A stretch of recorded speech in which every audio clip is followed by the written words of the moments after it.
If you get your confession read out, of course, then you get sent a smart speaker. You send it to confessions@greatesthitsradio.co.uk. People's verdict are 61054. First word is Simon. Tonight's comes from Babs. Tonight's confession is called Dr. Kiss Kiss. Babs, thank you. Simon, so brilliant to hear you and the team back for drive time. That always helps. Forgiven. Yes. I have a confession that my daughter has been urging me to send you for years and years. We enjoyed so many times on the school run. She's now about to go to medical school to study medicine, surprisingly. So here goes. I mean, who'd have thought you go to medical school for that? But that's what she's doing. I was one of this is Babs now. I was one of a handful of female dental students at a huge teaching hospital in South London in the late 1970s. In those days, if you were a male and good at rugby, you were almost guaranteed a place at medical or dental school. The macho alpha male was very much alive and generally always kicking. The female students, they declared, were there specifically for their delight and entertainment and were generally not taken seriously, despite the fact that the girls actually had to achieve academic excellence to earn their places, not just be good at rugby. There you go. Okay, a spoiler alert, definitely forgiven. Whatever she's doing, it's definitely forgiven. Yeah, I thought so. You wait till you find out who we're talking about. There was one particular blonde medical student, says Babs, let's call him Sebastian, who clearly thought... Right, here we go. Who clearly thought he was God's gift to the female species and behaved accordingly, strutting about the hospital in his starched white coat and dangling stethoscope, blowing kisses, being inappropriate and constantly breaking hearts. He was a proud wearer of the newt tie, a badge of honour worn by edict every Friday to signify his achievement in drinking 8 pints of beer in 1 hour without repercussions. We have, Babs, all met people like Sebastian. Yeah. In those days, says Babs, the dental students were deemed to be more dexterous than their medical counterparts and therefore better at sewing, especially the girls, and were thus used unpaid in the very busy A&E department at nights and at weekends. The real doctors, in inverted commas, the real doctors only working 9 to 5 Monday to Friday. Different times, says Matt, as he does. What? So we were dealing with any minor injuries that required stitching. Most Saturday nights, it would be 2 of us girls on duty all night, stitching up various body parts and dealing with the non-life-threatening injuries, most of which arose following consumption of vast amounts of alcohol. We also saw minor fractures and would help out in the plaster room. Now imagine our delight then when the doors open and a very intoxicated Sebastian, for it is he, was wheeled in, having sustained a leg injury during a beer-fueled altercation in the bar after a rugby match. Well, us 2 girls had had a fraught and busy Saturday night, but we felt it was only fair that we should give him the very best treatment, and we carefully and thoughtfully took our time to apply the very best thigh-to-ankle full-leg cast, and in those days there was none of this plastic stuff. It was 100% heavy old plaster of Paris. We found him a bed in the corner of the orthopaedic ward, and the next morning, as his hangover receded, he came to terms with just how incredibly debilitating it was going to be living with a broken leg. The X-ray was quite clear. Nasty fracture for sure. It was going to be many months without rugby, without squeezing the bottom of every nurse on the wards, and without being able to notch up more conquests in the medical school penthouse bar, as the lift was out of action and 7 flights of stairs was going to be just too much. Well, here we go. Now is a good time to confess, Father Simon, to Sebastian. We decided to strike back at this serial philanderer, this self-styled Casanova, this arrogant, obnoxious, jumped-up, wretched pest of a dentist who thought the sun shone out of his mandibula. Well, guess what, sunshine? Your leg was never broken. We accidentally... Oh, unlucky! We accidentally made that bit up. You had your leg in full plaster for 2 whole months before you were told that there'd been a mix-up with the X-rays and it was just a muscle injury. Our paths never crossed again. So sorry / not sorry. And that's from Babs. Well, I instinctively know which way this is going to go. There's not much insight needed, I think, for tonight's confession. Sister Susie, first of all, from the pub. Well, Babs, I could say, you wasted time, but do you know what? I'm totally on your side. In fact, I applaud your restraint, because if it was me, it'd been like a full body cast or something, just to get him out of the way, never have to deal with him again. Forgiven, totally, Babs. You're brilliant. Do you want to flesh out your answer, Brother Matthew? I mean, come on. Yeah, I'm actually with Susie on this. I'd have had the bloke in a complete body cast. The whole thing, whole 9 yards for you, Sebastian Sunshine. I think, bluntly, trying to find someone who doesn't think Babs needs to be forgiven is going to be like trying to find someone who thinks the European Super League's a good idea. Hashtag topical. So, yes, I am going to forgive. Okay, so it's the people's verdict, 61054. Do you forgive? The first word of the text has to be Simon. 61054. The people's verdict is due now.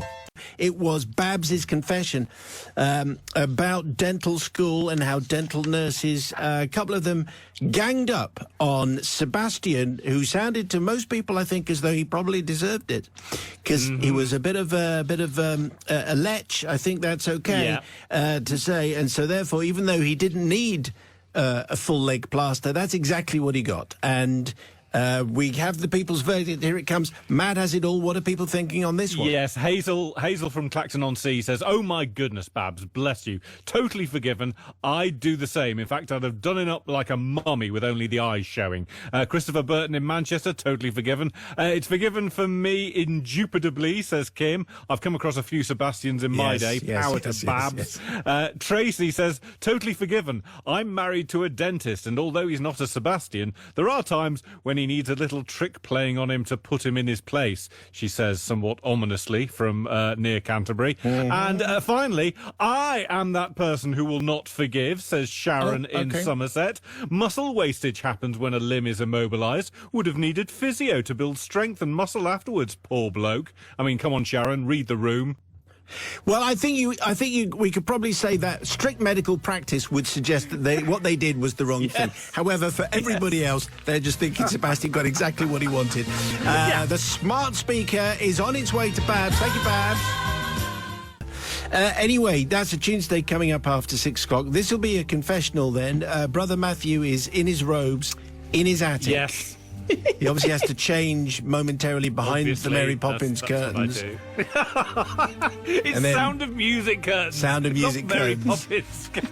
Well, I'm not sure what the difference is, really.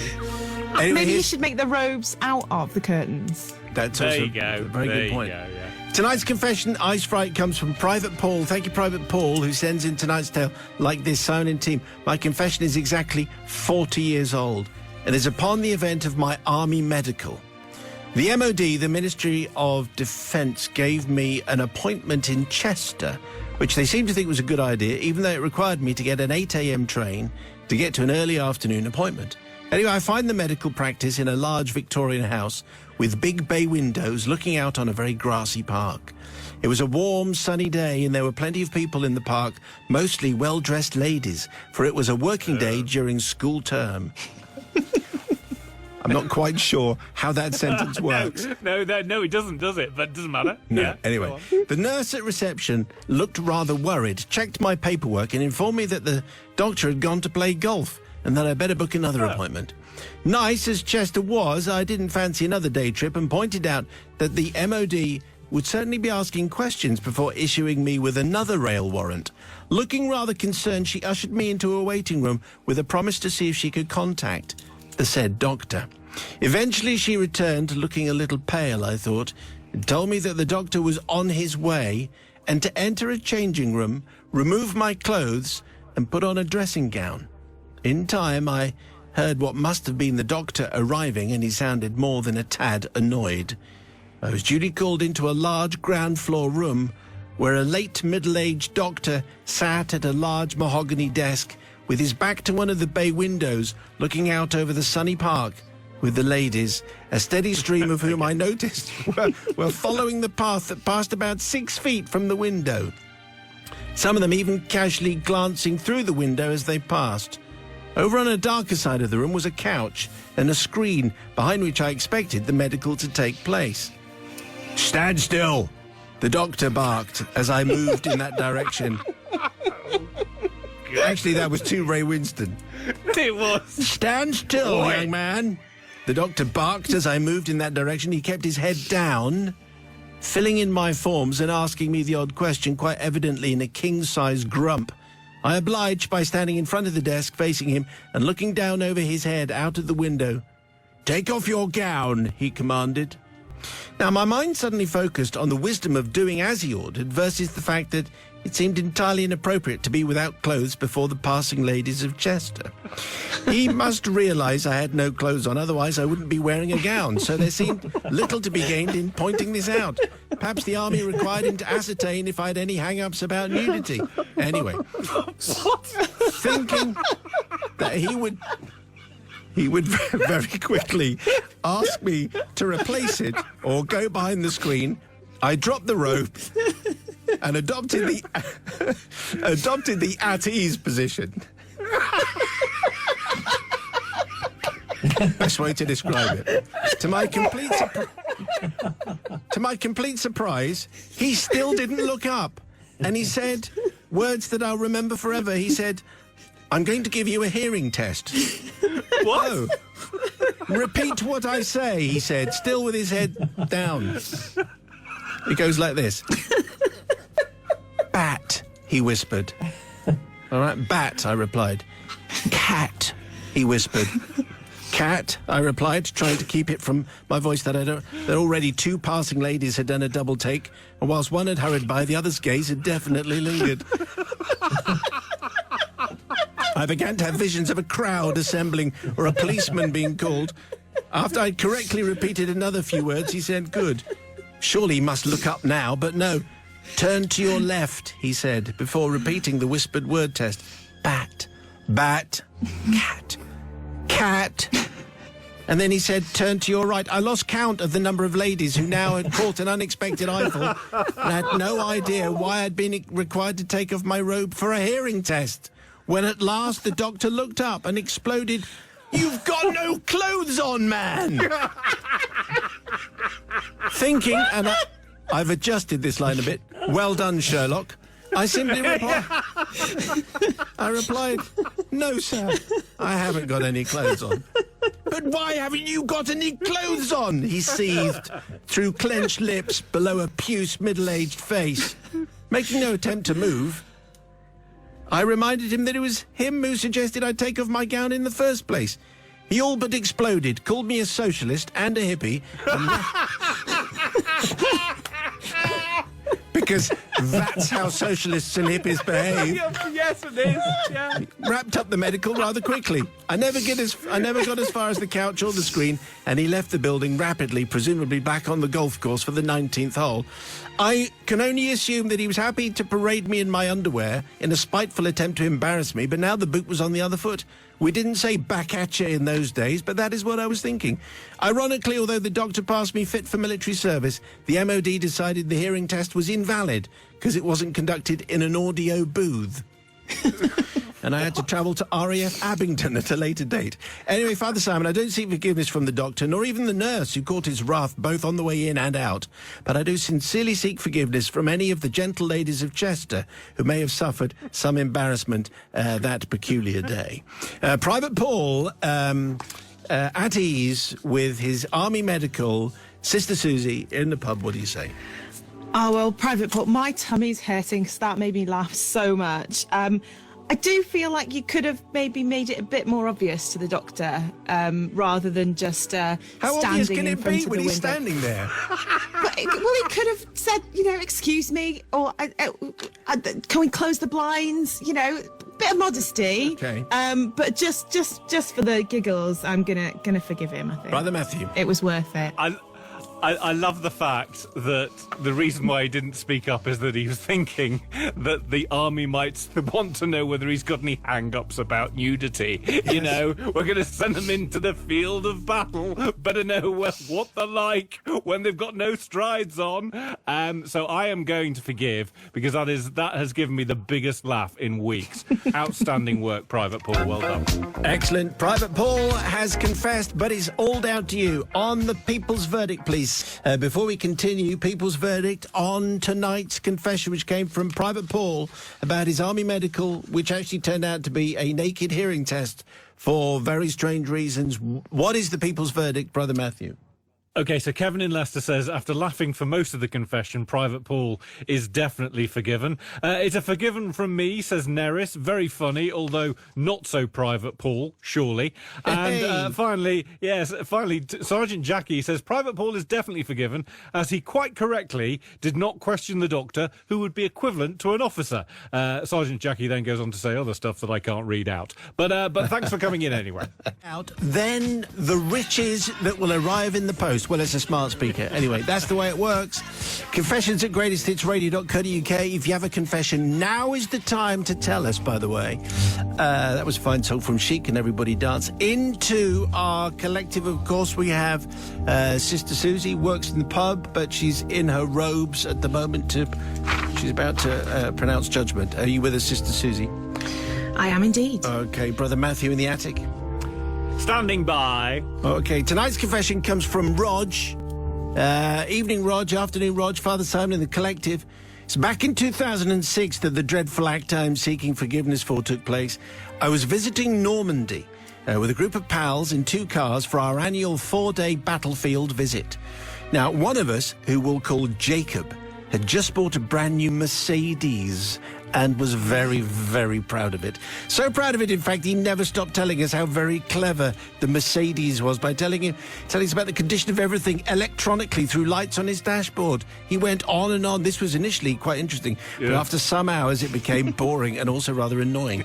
I should point out that we always travel in convoy and kept in communication by mobile phone in case we got separated or there was a problem. Jacob, being, as I said, very proud of his new car, began to ring every 10 minutes or so, telling us how wonderful this latest Mercedes technology was. Now, you may well imagine that after some 4 hours travelling, we all, apart from Jacob, that is, had had enough. So we were all particularly delighted when Jacob came on the phone to ask the petrol heads amongst us if he should be worried as his oil light had come on. Well, once we'd stopped laughing, we arranged that we should stop and check things out for him. The check revealed nothing untoward, but as we were at a garage, some oil was bought as a precaution before we carried on our way. It wasn't long before Jacob was back on the phone as the oil light had reappeared, but we told him not to worry, as Mercedes would undoubtedly have telemetry or something back at their HQ, and they would surely be in contact if it was anything serious. This calmed him down, and as we were now close to our first planned stop of the day, we said we'd have another look after we'd finished our battlefield location, as it would allow the engine to cool down before we began our checks. We left the cars in a car park and headed off for our visit, but one of us slipped away back to Jacob's car and emptied the can of oil that we'd bought under his engine before catching us up again, unnoticed by Jacob. Very good. Upon returning to the car, the oil under Jacob's car, spreading and glinting in the low spring sun, was obvious from quite a distance. We had never seen him run so fast as he ran to his car, imagining that his brand new, very expensive, all-singing, all-dancing Mercedes was toast. We all gathered round the car and began making all sorts of useful suggestions. It didn't look too bad. Did you use the wrong oil? Is that a loose nut I can see? Oh, no, it's a bit of gravel, that kind of thing. It was then that Jacob's mobile rang. There was a very nice man from Mercedes in Stuttgart saying they'd noticed a warning light had come up on his car through their remote telemetry system, and they were just checking to see if there was a real fault on it. Jacob was very impressed and told us again how clever they all were and how good this man's English was. Jacob was asked to open the bonnet and have a good look round the engine and tell him what he could see. So Jacob was under it, over it, in front. In fact, he was over and top of it, and there was a constant flow of instruction coming in a heavy German accent. How much oil is on the ground? How thick is it? Are you using filthy French oil? And so on. Are you certain the oil light came on in the first place? This went on for some time. Jacob is by now sick with worry, and we're also beginning to worry he might have a heart attack, as well as desperately trying to keep a straight face, knowing that he was one of us hiding behind the other car, pretending to be from Stuttgart. It was only when the guy said from Stuttgart, if you lean over a little bit more... just a little bit more. I can see you have nice underwear, sir. All very nice, I see that. Then he began to realise that there was a rat, and we all collapsed in hysterical laughter. Anyway, Jacob stopped talking about his Mercedes right then. However, it's not from Jacob that I seek forgiveness on behalf of us all, even though perhaps I should, but rather from the French council workers who had to clear up the rather large puddle of oil that we left on his pristine car park in Normandy all those years ago. Well, fine German accents from the man in Stuttgart. I think everyone is in agreement. Roger's confession. It's all about Jacob and the talking Mercedes. What do you say, Sister Susie, there in the pub? Well, Rog, I always love a confession which has an accent, so I like that. However, I just think you were just making fun of your mate. He was only proud of his new car. I think you were just a bit mean. You know, if Matt got a new car, I'd be like, oh, that's lovely. I wouldn't pretend to be a horrible person, so I'm sorry. I'm not going to forgive. Okay, brother. Let's check in with Brother Matthew in the attic. Well, if Susie got a new car, I would definitely be a horrible person. I cannot abide car bores. I am always going to forgive when it's something bad happening to a car bore, and I'm definitely going to forgive here because it's the unveiling of the German accent with the Were Eagles Der style. Yes. Teutonic accent. I mean, come on. I can see your underwear. So, yeah, I'm definitely forgiving Rog. Definitely, yeah. Okay, so it's 1-1 as far as the studio is concerned. It's all down to the people's verdict. Do you forgive Rog for his mates and his practical joke on their poor friend Jacob and his very interesting Mercedes car? The people's verdict for tonight's confession. The people's verdict is in on tonight's confession. What do they say, Brother Matthew? Yes, so Trina in Plymouth says, of course forgiven. We were rolling around listening to it. Only just stopped crying. Anonymous says, being a Mercedes owner, at first my hackles were up. However, by the end I was laughing and crying so much that he has to be forgiven. Great accent too, although any listeners from Stuttgart may be cringing in the corner. I think I might be giving you a bit too much credit for getting a Stuttgart accent. It was just basically from Central Casting, wasn't it, really? No, Roy it was says, it was classic Stuttgart. Come on. Classic Stuttgart, Auf yeah. Deutsch. Roy says, Brill, but not forgiven for spilling the oil and not cleaning it up afterwards. And Peter from Salisbury says, I had a similar situation once with an Austin Allegro. However, despite my best protestations about how a hydroelastic suspension couldn't possibly leak oil, it did in fact deposit a rather large puddle of hydraulic fluid on a petrol station forecourt. Right. Therefore, purely on joint environmental guilt grounds, unforgiven. So variety is the spice of life, which is terrific work from everybody. Thank you very much indeed. So here comes the confession, the last confession of the week. Just checking in with Sister Susie, working in the pub, just making sure everything is loud and clear with her. How's it going? All good? Okay, very good. Brother Matthew in the attic, loud and clear. Yes, here we go. Tonight's confession is from Conrad in Newcastle. It is called Rocky Mountain What? And I would say hang on to the end because there's a bit of a kicker. It comes in at the end. Dear Simon, says Conrad, and the Cloistered Collective. My mind is 12 certificate. PG certificate. Oh, really? PG, definitely. My mind is troubled by an event which occurred in my alpine mountaineering days. From which I've been unable to free myself, and I anxiously and humbly seek your absolution, albeit with little hope of being freed from my torment. Around 15 years ago, my climbing buddy Tarquin and I were engaged in a 3-day expedition to Mont Blanc in the French Alps. Now, Tarquin, despite his lengthy climbing experience, isn't the best of forward planners. Nevertheless, I had entrusted the itinerary planning to him, as he'd been on the mountains a few times before and I hadn't. The trip usually involves a short first day's walk-in, followed by an overnight stay at the Tete Rousse hut. The second day is a dangerous gully crossing, dodging flying rocks, then an enjoyable scramble up a steep ridge, with a second night in another mountain hut, the Gouter. It's necessary to book beds in the hut in advance because they get very busy. Now, Tarquin, however, typically overambitious, thought we should go straight for the Gouter hut on the first day. I thought, said Conrad. A big mistake. We weren't acclimatized and climbed more and more slowly as the day wore on. Though we reached the Gouter hut, it was locked and plunged in darkness, and all the other climbers were tucked up, safe and warm inside. However, using our infrequently practiced housebreaking skills, we managed to force our way in. Needless to say, the bunks were all full. There was no room at the inn and no time to reconnoitre the place. Feeling exhausted, we lay down to sleep on dining room tables. Now, altitude can cause dehydration, so I'd taken the precaution of drinking plenty of water on the climb in. Perhaps a little, you're probably ahead of me, perhaps a little too much. My bladder was full, and when I woke up in pitch blackness, probably around midnight, I didn't know what to do. Rising from my dining table bed, I groped my way nervously along a corridor, which logic suggested would lead to the toilets. I found the loo, then fumbled my way back to the dining room. Around 2 a.m, we were woken by the sounds of other climbers preparing for their summit bid. So we vacated our tables and watched the scrum for breakfast and the scramble to pack gear, aware that we were too tired to go to the summit that day. Suddenly there came cries along the corridor.